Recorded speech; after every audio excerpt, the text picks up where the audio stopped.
Bonjour à tous et à toutes. Bienvenue sur Sonalid. Ici, on aide les managers débutants à exceller dans leur rôle et à relever leurs défis avec confiance. Aujourd'hui, nous aborderons un sujet crucial, la gestion des moyens. Est-elle essentielle? Que vous veniez d'être promu au sein d'une même équipe ou que vous arriviez dans une nouvelle, ces conseils vous aideront à prendre un bon départ. Imaginez que vous démarrez un projet structurant sans connaître vos ressources disponibles. Que feriez-vous?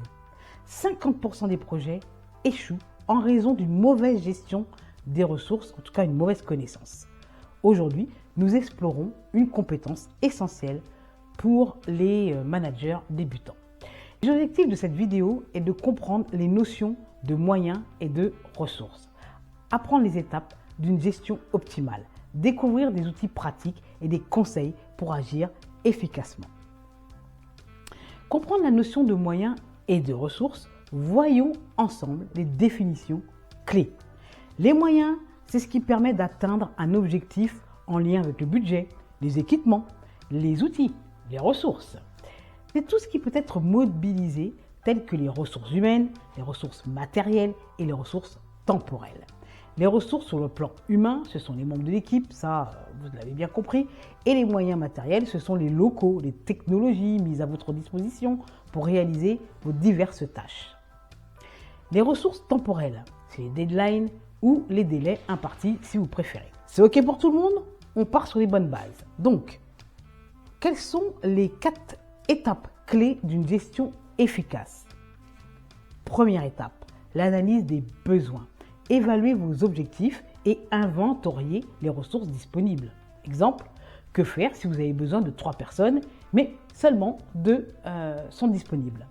Deuxième étape, la planification stratégique. Priorisez les tâches selon l'importance et les ressources qui sont mises à votre disposition. Astuce, utilisez la matrice de Dwight Eisenhower. C'est un outil qui permet de classer vos priorités en fonction de l'urgence et de l'importance. Cet outil s'appuie sur la célèbre citation de M. Dwight. Ce qui est important est rarement urgent et ce qui est urgent est rarement important. Troisième étape, l'allocation des ressources. Affectez les bonnes ressources aux bonnes tâches. Cas pratique, comment choisir les compétences adaptées pour chaque mission? En effet, votre rôle de manager, c'est de détecter les potentiels de chaque collaborateur en facilitant le développement des compétences de chacun. D'accompagner chacun de votre équipe dans un parcours professionnel qui leur permette d'évoluer. C'est de votre responsabilité en premier niveau, puis le relais doit être en collaboration avec la RH si besoin. Mais en tout premier, c'est vous qui devez faire le taf. Quatrième étape, le suivi et l'ajustement. Utilisez des outils de suivi comme Google Sheet ou l'outil de Microsoft qui s'appelle Microsoft Project, qui sont proposés gratuitement à partir du moment où vous avez créé des comptes. Vous pourrez télécharger des modèles de gestion de projet déjà pré-mâchés. Je vous laisse découvrir ces différents outils par vous-même. Il y en a plein, il y en a pléthore. N'hésitez pas à me donner votre avis sur ces outils en commentaire. Voilà.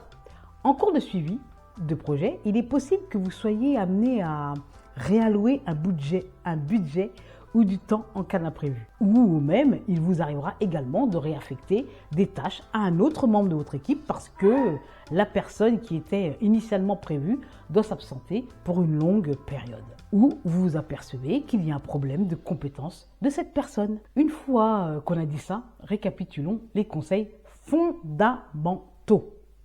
Priorisez la communication, informez votre équipe des moyens disponibles, sachez dire non, refusez des projets si les ressources ne le permettent pas, renforcez la polyvalence, incitez et formez les collaborateurs à réaliser différentes tâches.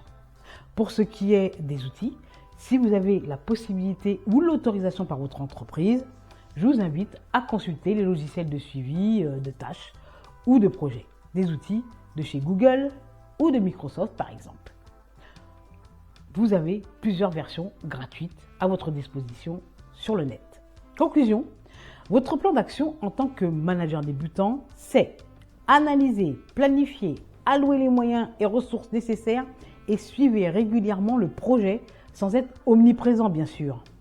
Utilisez des outils de suivi comme des tableaux de bord ou logiciels de gestion de projet.